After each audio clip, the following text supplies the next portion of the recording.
Nous sommes en 2013 dans une série de vidéos pour aborder les deux récits bibliques de la création.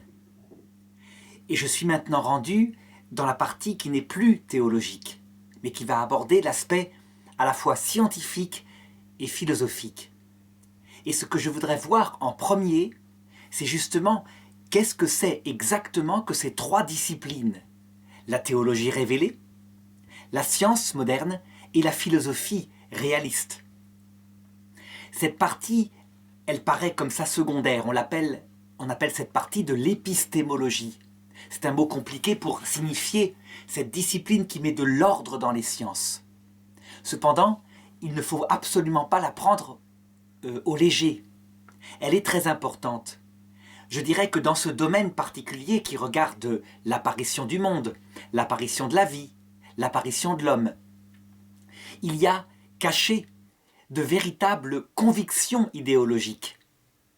Pour résumer, d'un côté, il y a ceux qui croient qu'il faut un créateur, et de l'autre côté, ceux qui nient qu'il faille un créateur.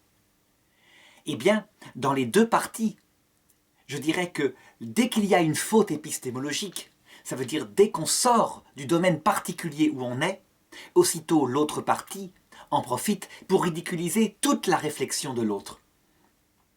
J'ai un exemple très précis à citer, très médiatique.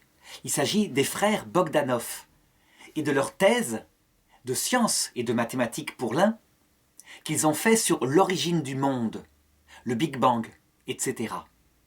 Ils se sont servis d'éléments scientifiques tout à fait démontrés. Et après, ils ont osé se poser la question, en prétendant que c'était une question de science, de ce qu'il y avait avant ce Big Bang, ou plutôt de la cause de ce Big Bang.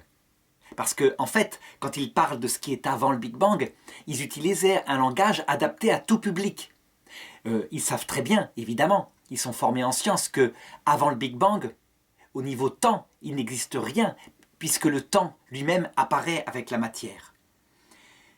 Cependant, même si tout cela, je dirais, est discuté, est-ce que le monde est éternel? Est-ce qu'il y aurait eu avant Big Bang, puis avant Big Crunch et un cycle éternel?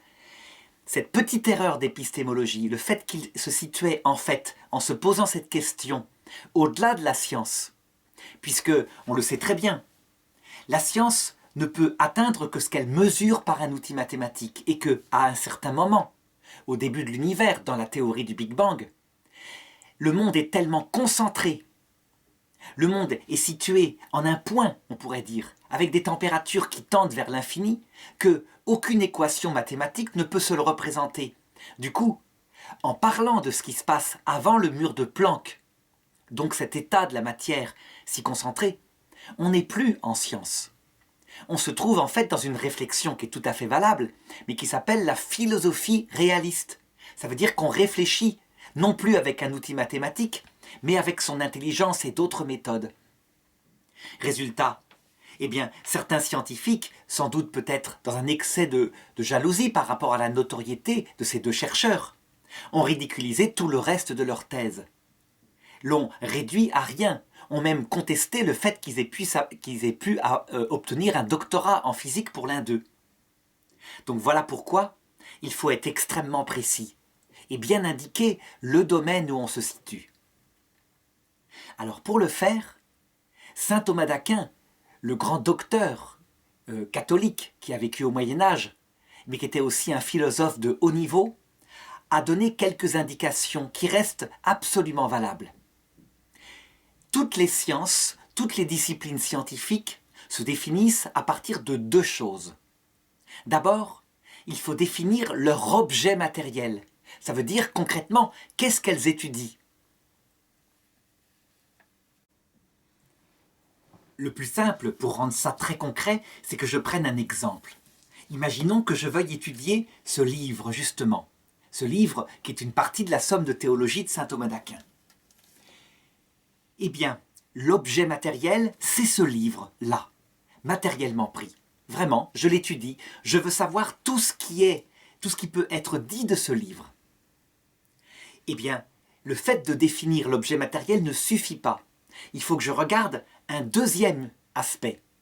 Ça veut dire ce qu'on appelle la raison formelle, sous quelle raison, sous quelle intelligence, sous quelle approche je le regarde.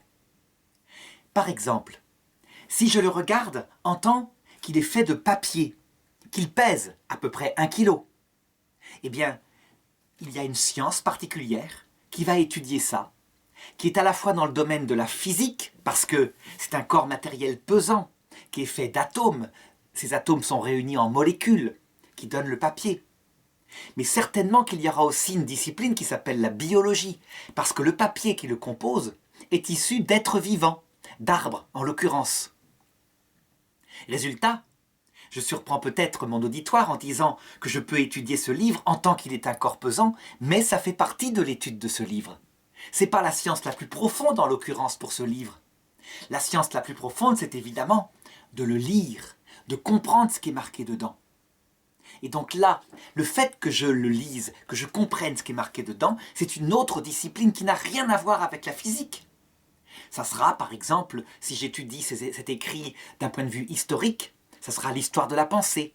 Si j'étudie cet écrit du point de vue de son contenu théologique, ce sera la théologie. Si je l'étudie du point de vue de son contenu philosophique, ce sera de la recherche philosophique. Mais on voit, il y a un seul objet matériel, ce livre, et déjà, j'ai défini plusieurs disciplines à travers plusieurs raisons formelles différentes. Eh bien, ceci est valable pour toutes les sciences. Si je voulais tout dire de ce livre, sans exception, il y aurait bien d'autres disciplines. Par exemple, l'étude de son histoire, parce qu'il a appartenu à plusieurs personnes, dont moi. Eh bien, il y a une discipline qui va étudier ça. Et cette discipline, l'histoire de ce livre, se servira de beaucoup d'autres sciences, comme par exemple l'étude des restes d'ADN qui restent sur ce livre, parce que des personnes y ont touché, y ont laissé des cellules. Et en étudiant l'ADN de ces cellules qui sont partout dans ce livre, qui a beaucoup servi, qui a 20 ans, eh bien, je pourrais définir qui l'a lu, véritablement. Je suis persuadé qu'à un moment donné, on pourrait même définir à quelle date les cellules ont été déposées dans ce livre, etc. Bref, pour tout savoir de ce livre, sans exception, une multitude de disciplines vont intervenir qui toutes se définissent par le même objet matériel, ce livre, et par une raison formelle différente. Sous quel aspect je l'aborde? Eh bien, il y a, dans ce que j'étudie maintenant, dans ces leçons sur le livre de la Genèse, il y a 3 disciplines essentielles qui vont intervenir. La première, qui a été l'objet des autres leçons, c'est la théologie révélée. La théologie révélée, quel est son objet matériel? Qu'est-ce qu'elle étudie? Eh bien, c'est quelque chose qui est défini comme très précis. Elle n'étudie pas tout. Elle étudie la doctrine du salut, ça veut dire la question précise de ce qu'on fait sur terre, de la question de savoir d'où vient l'homme et la question de savoir où est-ce qu'il va après la mort. C'est la sagesse. Seulement, elle n'étudie pas cette question-là, donc cette question du salut, de n'importe quelle façon. Elle l'étudie en tant qu'il y a une réponse qui est révélée par Dieu véritablement. Ça veut dire que pour le moment, la théologie révélée ne peut pas expérimenter son objet. Si jamais, après la mort, tous les hommes voient de leurs yeux apparaître Jésus, accompagné des saints et des anges, eh bien on peut dire que la doctrine du salut, cette fois, ne sera plus révélée par l'intermédiaire d'une croyance aveugle, qui passe par l'Église, qui passe par des gens qui ont été témoins, qui eux-mêmes se sont fait raconter par des gens précédents. Mais elle sera directement expérimentée. Eh bien, la discipline qui consiste à étudier la question du salut, mais cette fois à travers l'expérience simplement, ou à travers un raisonnement éventuellement, ce n'est pas la même. Cette sagesse particulière qui est objet de démonstration et d'expérience s'appelle la philosophie. La philosophie réaliste, elle ne croit en rien. Elle ne veut recevoir aucune révélation en s'appuyant sur la confiance en un Dieu qui se cacherait. Elle veut démontrer. Et donc lorsqu'elle expérimente quelque chose, la chose entre dans le domaine de l'expérience. La philosophie, évidemment, n'a pas comme seul objet matériel le salut. Mais c'était pour comparer. Et donc je vais maintenant essayer de définir cette deuxième discipline qu'on appelle la philosophie. La philosophie réaliste, qui est celle justement qu'avait développée, qu'a utilisée plutôt saint Thomas d'Aquin, en se servant d'Aristote. Quel est l'objet matériel de la philosophie? Eh bien, je dirais que c'est tout ce qui existe sans exception. C'est pas seulement le salut, ça c'est une partie particulière de son objet. Elle cherche à savoir justement les 3 questions de la sagesse, d'où venons-nous, qui sommes-nous, où allons-nous. Mais son domaine d'étude est beaucoup plus large. Tout sans exception l'intéresse. Tout, depuis le caillou jusqu'à l'homme, la plante. Tout ce qui est réel. Seulement, elle ne l'étudie pas en tant que c'est révélé par Dieu pour le salut. Ça c'est la théologie révélée dont je viens de parler. Sa raison formelle, donc, est différente. Le philosophe réaliste, il étudie tout en tant que c'est accessible aux forces naturelles de son intelligence, quelle que soit la méthode, mais il faut que ce soit accessible aux forces naturelles de son intelligence, ce qui exclut une révélation venant d'en haut. Ce n'est pas accessible aux forces naturelles de l'intelligence. Et du coup, sa raison formelle est très vaste. Ça peut être l'expérience avec les 5 sens, on regarde le monde tel qu'il est. Ça peut être une expérience intérieure, l'expérience par exemple de la douleur ou de la joie. C'est quelque chose qui n'est pas expérimenté avec les 5 sens à l'extérieur, si ce n'est qu'on voit les effets sur le visage d'autrui. C'est une expérience interne, mais c'est bien l'intelligence qui peut l'expérimenter, qui peut dire quelque chose de cela. Ça peut être des raisonnements. Par exemple, il y a des choses qui sont absolument invisibles, mais que par raisonnement, on peut poser comme existantes. Et véritablement, c'est une partie de la philosophie. Par exemple, si je prends cette télécommande, que je la lâche, elle tombe. Elle tombera toujours de la même façon. Et donc, je peux poser par raisonnement l'existence d'une force particulière dont je ne connais pas la nature, mais dont je constate l'effet, qui est la cause de cette chute. On l'appelle la gravitation. Et les scientifiques cherchent à savoir encore ce qu'elle est. Et on ne sait pas vraiment la définir actuellement. Alors, comme autre aide qui peut permettre d'entrer en philosophie réaliste, on peut avoir aussi la mesure mathématique. À travers, par exemple, la chute de ce corps, on calcule sa vitesse. C'est une donnée de l'intelligence, effectivement, de l'intelligence naturelle. Cependant, dès qu'on se sert d'un outil mathématique, d'une mesure avec l'outil mathématique, on entre dans une partie de cette philosophie réaliste, puisque c'est bien quelque chose de réaliste, c'est bien l'intelligence toute seule qui découvre son objet, mais une partie de cette philosophie réaliste qui a été développée à notre époque moderne, à l'époque aussi contemporaine, et qu'on appelle la science moderne, la science positive. Quel est l'objet matériel de la science positive? C'est tout, pareil. Elle peut tout étudier, sans exception. Tout lui est potentiellement ouvert. La physique peut étudier tout.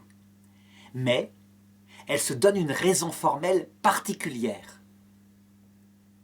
Il faut que ce soit mesurable à travers un outil mathématique. Il faut que, soumis à des expérimentations, donc des tests qu'on invente, cette réalité soit mesurable. Ce qui veut dire que, en fait, lorsque je disais juste avant que son objet matériel c'est tout, l'objet matériel de la science positive c'est tout, en réalité, c'est tout ce qui est mesurable. Or, ce qui est mesurable, c'est tout ce qui est fait de matière. Autour de nous, on a l'impression que tout est fait de matière. Donc que tout ce que nous expérimentons est fait de matière. En réalité, lorsqu'on regarde un petit peu plus profondément, en philosophie, on s'aperçoit qu'il y a des réalités qui ne sont pas faites de matière, qui dépasseront le domaine de la science. Alors bien que tous les êtres que nous expérimentons sont faits de matière, dans ces êtres, il y a des opérations qui ne sont pas faites de matière. Je donne un exemple. L'expression d'un amour fidèle entre un homme et une femme. L'homme et la femme ont un corps matériel, donc c'est clair. Il y a des effets dans leur corps qui sont mesurables, des effets chimiques, donc qui pourront être étudiés par la science. Mais l'amour d'amitié lui-même, qui provoque un acte de fidélité, alors que l'un des deux a vieilli, les deux peut-être, l'un des deux est malade et l'autre à cause de l'honneur, en réfléchissant sur le bien et le mal, dit « je ne t'abandonnerai pas. Au-delà de mon plaisir, je reste fidèle, je ne t'abandonne pas. » Eh bien cet acte-là, qui est un acte spirituel, n'est pas mesurable par un outil mathématique. On pourra en mesurer certains effets dans le cerveau, là où ça se situe, l'opération particulière du cerveau qui est la plus alimentée, etc. Mais l'acte lui-même, cet acte spirituel que pose un homme vis-à-vis de sa femme, il dépasse complètement la mesure mathématique, il est qualitatif. Et pourtant il peut être étudié par la discipline qu'on appelle la philosophie réaliste, il échappe à la science. Donc ces exemples-là, ces définitions que j'ai montrées, ont bien manifesté que chaque discipline, parmi ces trois, a son objet particulier et sa raison formelle particulière. Et que donc toutes ne peuvent pas parler de tout. Je vais donner un exemple. Si l'objet de la théologie révélée, c'est le salut, alors dans ce cas-là, si la théologie révélée est honnête, est-ce qu'elle peut se mêler de dire que, par exemple, la Terre est au centre de l'univers et que le Soleil tourne autour?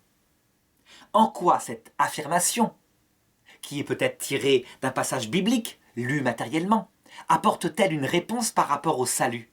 Rien du tout. Et donc, quand au Moyen-Âge, certains théologiens s'appuyaient sur un texte biblique pour dire « Galilée a tort, il est révélé que la Terre est au centre de l'univers », eh bien, en fait, ils sortaient de leur discipline. Ils faisaient un écart pour se projeter dans un domaine qui appartenait à une autre discipline, en l'occurrence la science moderne, puisque le cycle des planètes, la course du Soleil, elle est mesurable par des calculs, donc par l'outil mathématique. Et on peut faire des équations qui montrent que, véritablement, en prenant comme centre le Soleil, tout devient simple dans la course des astres. Et on peut même trouver la cause de cette course des astres, à savoir la masse du Soleil qui provoque une gravitation qui fait que les corps plus petits tournent autour de lui. De la même façon, lorsque, en science moderne, un scientifique va dire « l'amour, c'est rien que de la chimie. L'amitié, c'est de la chimie, point, il n'y a rien d'autre. » Eh bien, en réalité, il sort de son domaine. Son domaine, c'est ce qui est mesurable. Il pourrait dire, dans l'amour, il y a quelque chose de chimique qui se passe dans le cerveau de l'homme. Mais en disant que l'amour, c'est rien que de la chimie, il se sépare de cet aspect qualitatif dont je parlais tout à l'heure. Il est évident que, par exemple, même l'amour animal, il éprouve des sentiments, l'amour animal. Ce côté qualitatif de l'impression sentimentale n'est pas mesurable. C'est quelque chose qu'on expérimente ou pas. Et pour ce qui est de l'amour humain, qui est un choix de l'intelligence, qui choisit au-delà des sentiments amoureux de rester fidèle, par exemple à sa maman qui est malade parce que c'est sa maman, eh bien ça, on le comprend ou on ne le comprend pas. Ça dépasse complètement le domaine de la science. Je dirais que la tentation, c'est que chaque science, en s'exaltant, a tendance à croire que, par sa raison formelle et par son objet matériel, elle peut comprendre tout. Et ça, le pape Jean-Paul II, dans son encyclique sur la lumière de la vérité, manifestait que c'était une erreur grave. Il fallait que les sciences ne s'opposent pas, mais que chacun, en étudiant son domaine propre, collabore avec les autres, en respectant le domaine des autres, pour atteindre la vérité. Et bien maintenant, il me reste à appliquer ça aux autres approches que je vais voir dans les leçons suivantes. À savoir, où est-ce qu'intervient le domaine de la science, où est-ce qu'intervient le domaine de la philosophie, où est-ce qu'intervient le domaine de la théologie révélée. Donc, puisque ces leçons ont un rapport avec la science et la foi à propos de l'origine du monde, l'origine de la vie, l'origine de l'homme, eh bien, il faudra à chaque fois que je précise dans quel domaine je me situe, dans quelle discipline je me situe, de peur que celui qui est dans son domaine particulier ne rie de ces vidéos en disant « Regardez, il mélange tous les domaines ». Seulement, il faudra aussi que celui qui est dans un domaine d'approche différent du mien, par exemple, quelqu'un qui serait matérialiste athée alors que ses vidéos sont faites par un catholique, qui est aussi un philosophe, eh bien il faudra que lui-même soit aussi strict avec sa propre épistémologie. Je vais donner un exemple. La science moderne peut-elle parler, donc avec son outil de mesure mathématique, de l'origine du monde? Réponse oui. La science moderne a des télescopes, a des microscopes, a des analyses de la matière qui lui permettent de poser, certainement comme une hypothèse pratiquement acquise, la théorie du Big Bang. Si elle est honnête, cette science moderne, elle doit dire que le Big Bang n'est qu'une hypothèse, il y a peut-être d'autres modèles, mais elle est quasiment acquise.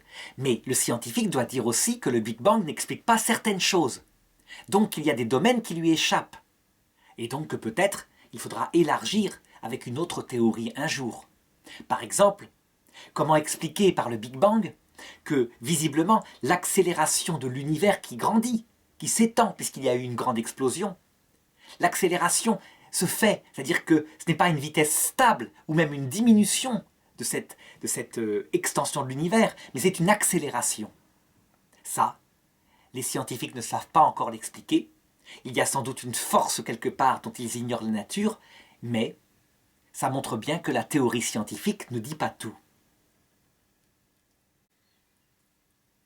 Lorsqu'un scientifique remonte au-delà du mur de Planck dont je parlais tout à l'heure et dit « je pose l'hypothèse, je pose même la certitude que c'est le néant qui a vibré et qui a créé le monde. Il a vibré entre un monde et un antimonde. La matière du monde, c'est-à-dire de la matière positive si on peut dire, a survécu par rapport à cette antimatière de l'antimonde qui aurait dû évidemment la rencontrer et s'annuler, et c'est comme ça qu'est apparu le Big Bang. En disant cela, est-ce que un scientifique est en science? Eh bien évidemment, non, il n'est pas en science, parce qu'il n'a aucun moyen de mesurer cette hypothèse. Est-ce qu'il est en philosophie? Je dirais oui, il est dans une hypothèse philosophique, de philosophie réaliste, où il cherche pour essayer d'expliquer comment le monde est apparu. Mais il n'aura aucun moyen de vérifier non plus en philosophie ce qu'il dit. Et donc on peut dire qu'il élabore une hypothèse invérifiable. C'est ce genre d'hypothèse qui a été posée récemment dans un livre par Stephen Hawking. Il l'a fait en physicien, c'est un physicien anglais. Et qui a fait que beaucoup de ses confrères ont haussé les épaules en disant « Encore une fois, il mélange tous les domaines ». Il faut dire que dans un livre précédent, il avait dit « L'étude de l'origine du monde montre qu'il faut un créateur ». Poser un créateur à l'origine du monde, ce n'est pas non plus scientifique. C'est possible, c'est réaliste, mais c'est une hypothèse philosophique en l'occurrence. Quand on pose cette existence de ce créateur en s'appuyant sur la nécessité que le monde ait une cause. Reste à savoir si cette hypothèse philosophique, elle est réaliste, ou si c'est pas plutôt l'autre, à savoir le néant qui a créé, qui serait réaliste. Et là, ce sera aux philosophes de chercher. Mais on voit bien, il faut être très précis, on a le droit, de manière réaliste, de poser de telles hypothèses, mais qu'on ne les affirme pas scientifiques, et surtout pas qu'on dise, parce qu'on est matérialiste athée, que c'est un fait que démontrer et qu'il n'y a plus de recherche, que l'hypothèse Dieu est terminée, etc. C'est beaucoup trop rapide. Alors je vais donner un autre exemple pour manifester le domaine des disciplines scientifiques. Prenons l'exemple de l'apparition de la vie, donc qu'on traitera dans une des vidéos après. On découvre que, tout seul, sans qu'il y ait d'intervention, d'intelligence quelconque, à la fois dans des comètes, mais aussi dans certaines expériences, comme l'expérience faite par Stanley Miller dans les années 50. Quand on met des ingrédients, du carbone, de l'hydrogène, de l'oxygène, qu'on met un système d'éclair, de la pression, eh bien il apparaît des molécules qu'on appelle des bases azotées. Donc des molécules particulières qui servent de base à la fabrication de l'ADN. L'ADN, c'est un agencement ordonné et précis de 4 bases azotées, adenine, guanine, cytosine, thymine. Et 3 d'entre elles apparaissent spontanément dans les expériences de Stanley Miller. Est-ce que ceci fait partie de la science? Réponse oui, tout à fait. Ça fait partie de la science, ça a été reproduit, d'autres expériences ont été faites, ça a été confirmé dans l'étude de la matière de certaines comètes.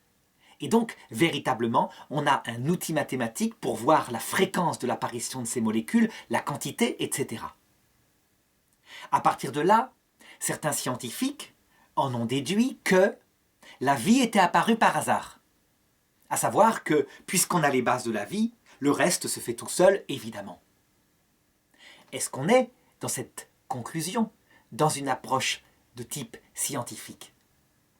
Eh bien, je dirais que si on avait pu, en laboratoire, fabriquer, sans l'intervention d'une intelligence qui ordonne les choses, un début de brin d'ADN ou d'ARN, donc le fait que des bases azotées se collent entre elles pour faire une chaîne, on pourrait dire qu'on a un début de démonstration scientifique de la chose. Le problème, c'est que ça fait 60 ans qu'on essaye et qu'on constate que jamais rien de tel ne s'est produit. Les bases azotées qu'on a trouvées ne s'ordonnent pas toutes seules. Le seul moyen de les ordonner, c'est soit de les coller personnellement à travers une expérimentation l'une après l'autre, ou alors à l'intérieur d'un vivant. Bien au contraire, on constate que les propriétés de la matière non vivante, puisque les bases azotées ne sont pas vivantes, c'est plutôt de se dégrader, de se détruire. Et que l'ADN, une fois construit, lorsqu'il est en dehors d'une cellule, il se détruit tout de suite. Donc, affirmer comme cela que la vie, ce scientifique, est apparue toute seule, ce n'est pas de la science.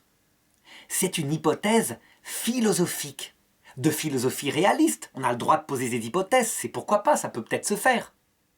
Mais comme on n'a aucun commencement de début d'expérience qui montre que autre chose que ces bases azotées, c'est de l'hypothèse. C'est aussi gros que si on disait « Regardez, les cailloux apparaissent tout seuls, il y en a partout, sur les planètes, partout, partout. » Et donc, c'est un fait, c'est une question de temps.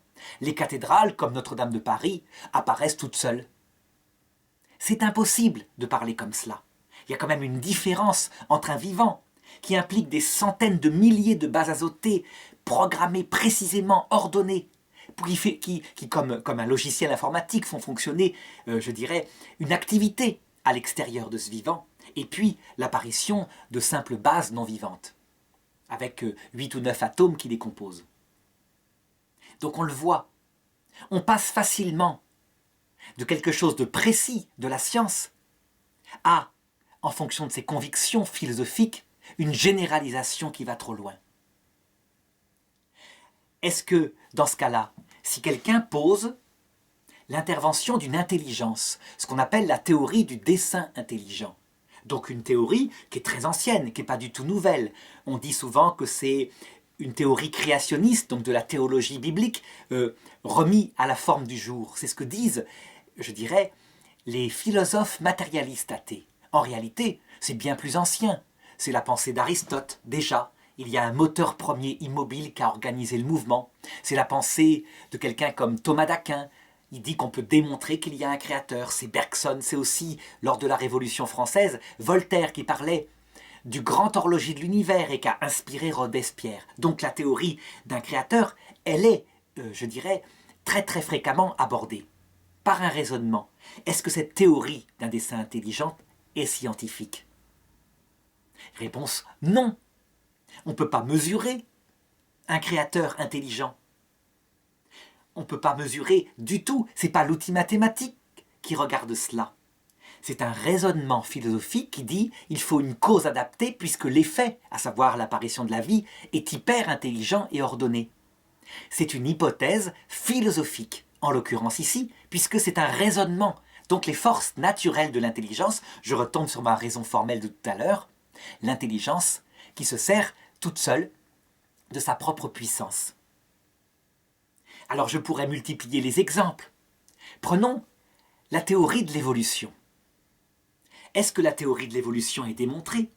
Oui, manifestement, il y a une évolution. Il suffit de comparer l'ADN des vivants pour voir qu'il y a des choses en commun à tous les vivants, visiblement, et qu'il y a des sections d'ADN qui apparaissent dans les unicellulaires et qu'on retrouve jusque dans l'homme, et qui commandent la division cellulaire, etc. Donc il y a bien une évolution. D'autre part, on la constate par des fossiles. Il y a des micro-évolutions qui aboutissent lentement à des changements de forme qui donnent une espèce radicalement nouvelle. Par exemple, un animal terrestre, une sorte de mammifère, il y a 25 millions d'années, a donné, au bout du compte, les dauphins, dont les narines sont situées au-dessus de la tête et non plus là, au bout du museau. Donc il y a bien eu quelque chose qui s'est passé et on a les formes intermédiaires. C'est donc, sans doute, quelque chose de scientifique, parce qu'on a les mesures à travers la comparaison de l'ADN, on commence en tout cas, et à travers les fossiles datés sur des millions d'années. Est-ce qu'on peut en déduire que toute l'évolution, y compris quelque chose comme l'apparition de l'œil, avec ces centaines de milliers de bases nouvellement apparues lorsque l'œil est apparu pour la première fois, est-ce qu'on peut en déduire que ça se fait selon un mécanisme qui s'appelle les mutations faites par hasard et la sélection naturelle? Des mutations faites par hasard qui donnent un petit changement de forme, ça, c'est tout à fait cohérent. Mais lorsqu'on généralise à quelque chose qui implique des centaines de milliers de bases radicalement nouvelles, qu'un microbe n'avait pas, que certains vers qui n'ont pas de vision n'ont pas, et qui sont là, dire que c'est simplement le même mécanisme, est-ce que c'est une hypothèse scientifique? Non, parce qu'on n'a pas le début du commencement d'un mécanisme qui expliquerait ça, ni même de la preuve que c'est comme ça que ça s'est passé. C'est donc une hypothèse de type philosophique. C'est un petit peu, toute proportion gardée, parce qu'en fait, ce que je vais prendre comme analogie est beaucoup plus simple. Comme si on disait, regardez, l'ordinateur inventé par Bill Gates, son logiciel DOS, descend par évolution, est source par évolution de Windows, le logiciel qui actuellement est commercialisé. Un Windows très performant, alors que DOS c'était un écran noir avec quelques fonctions qu'il fallait taper sur son clavier. Est-ce que Windows actuel, donc quelque chose qui permet d'exploiter son ordinateur, descend de DOS qu'il a inventé Bill Gates il y a à peu près 25 ans? Réponse oui. Mais est-ce qu'il descend par hasard, par mutation venue du hasard et par sélection naturelle? Réponse. Eh bien, il y a eu une forme de sélection naturelle. Un logiciel qui n'était pas utilisé par les clients était éliminé. Mais il y a eu surtout une organisation intelligente.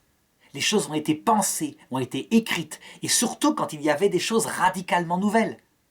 L'installation des webcams, à un moment donné, eh bien, il faut un logiciel de plus. Une webcam, c'est un petit peu une analogie par rapport à l'œil. Résultat, l'évolution est certainement démontrée, mais sa cause, est-ce qu'elle est le hasard et la sélection naturelle? Est-ce qu'il faut une intelligence organisatrice?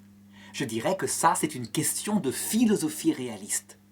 Et évidemment, les scientifiques matérialistes diront « Mais non, le hasard et la sélection naturelle sont démontrés. C'est de la science, ce n'est même plus une hypothèse. Elles peuvent faire apparaître l'œil. » Et puis, d'autre part, ceux qui pensent qu'il y a un dessin intelligent diront « Mais non, même l'évolution, la microévolution, c'est une bêtise. » Ils auront tendance à le dire. En réalité, chaque discipline doit rester dans son domaine propre. Et les scientifiques matérialistes athées ont le droit de poser une hypothèse philosophique matérialiste athée, évidemment, mais en sachant où ils se situent.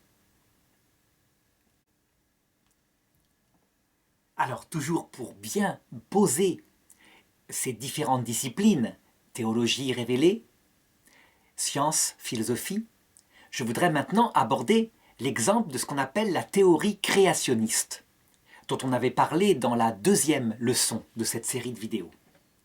Elle consiste à dire que tout s'est passé comme la Bible l'écrit. Donc que le monde a 7 jours, que tout ça est apparu il y a à peu près 7000 ans, et que, comme le monde est très récent, les hommes ont connu les dinosaures qui ont été éliminés par le déluge. Alors, est-ce que cette théorie fait partie de la théologie révélée? Eh bien, pour un catholique, pour un orthodoxe, pas du tout. Ce n'est pas de la théologie du tout. C'est de manière flagrante une erreur de théologie, parce que on sort du domaine de la théologie révélée qui, comme je le disais tout à l'heure, s'occupe de la question du salut. Donc, D'où vient l'homme? Qui est l'homme? Où va l'homme au point de vue de son âme, qui peut survivre, sans doute, après la mort? Ici, poser que l'homme a connu le dinosaure, qu'est-ce que ça apporte au point de vue de la doctrine du salut? Qu'est-ce que ça apporte de savoir que Dieu aurait pris pour faire le corps de l'homme une matière qui aurait évolué à travers des animaux et qu'il y aurait par contre mis une âme spirituelle? Ça, c'est important pour la question du salut, que l'âme spirituelle soit immortelle et pas faite de matière. Mais l'origine du corps, affirmer que Dieu a pris de la terre et qu'il l'a fait en un instant, oui, en théologie, on pourrait dire qu'il peut le faire. Mais qu'est-ce que ça apporte au point de vue de la connaissance du salut? Rien du tout.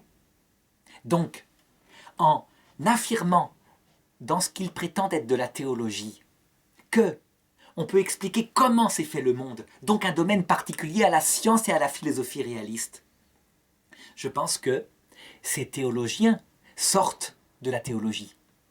Ils élargissent trop leur domaine de regard et du coup, ils font disparaître les disciplines qui pourraient leur apporter quelque chose de fabuleux. Parce que savoir que la vie animale de l'homme a préexisté dans un hominidé fossile qui lui-même a un ancêtre commun avec le singe explique beaucoup de choses dans le comportement humain, dont cette difficulté qu'on a à gérer par son esprit les instincts qui sont en nous et qui sont visiblement des instincts animaux qu'on retrouve en commun avec les animaux. Donc on peut dire que, véritablement, si la théologie est dans son domaine propre, elle apprend des choses de la science, elle apprend des choses de la philosophie. Donc la théorie créationniste, qui se prétend être philosophique, en réalité, sort de son objet matériel. Et en sortant de son objet matériel, qui est la doctrine du salut, en s'emparant d'objets matériels de la science et de la philosophie, elle devient ridicule. Il faut le reconnaître. En effet, elle oblige à se confronter à des dizaines de sciences qui, sans se concerter, aboutissent aux mêmes explications sur l'ancienneté de ce monde. Elle est obligée de se confronter à l'existence, à partir du sol, et c'est du concret, de fossiles d'hominidés qui visiblement n'avaient pas de vie spirituelle, qui étaient des animaux très performants. Je pense à Homo erectus, Homo habilis, mais qui étaient des animaux qui jamais n'ont enterré leur mort. Donc affirmer que ces choses-là n'existent pas, que c'est une invention, ben c'est pas possible puisque les squelettes sont là, devant les yeux. Et donc il est évident qu'à un moment donné, cette théorie créationniste, eh bien, chez les jeunes chercheurs qui sortiront de ces églises-là, posera de gros problèmes et peut-être les conduira à ne plus rien comprendre et donc à rejeter, y compris leur religion, au nom du réalisme scientifique, alors que, pas du tout. Si chacun est dans son domaine, la théologie catholique le dit à travers le pape Jean-Paul II, l'origine du corps, qu'il procède par évolution, c'est plus qu'une hypothèse scientifique, il y a des faits qui le semblent l'indiquer. C'est Jean-Paul II dans un discours à l'Académie des sciences en 1996. Voilà, je m'arrête ici en espérant que l'épistémologie a été suffisamment posée et comprise. Et évidemment, dans les autres leçons que je vais faire après, sans arrêt, je reviendrai sur ces questions-là pour préciser où je me situe, tellement c'est important. Tellement, je dirais, si on ne le fait pas, on ridiculise toute sa recherche dans un climat qui est pas très pacifié actuellement, c'est le moins qu'on puisse dire.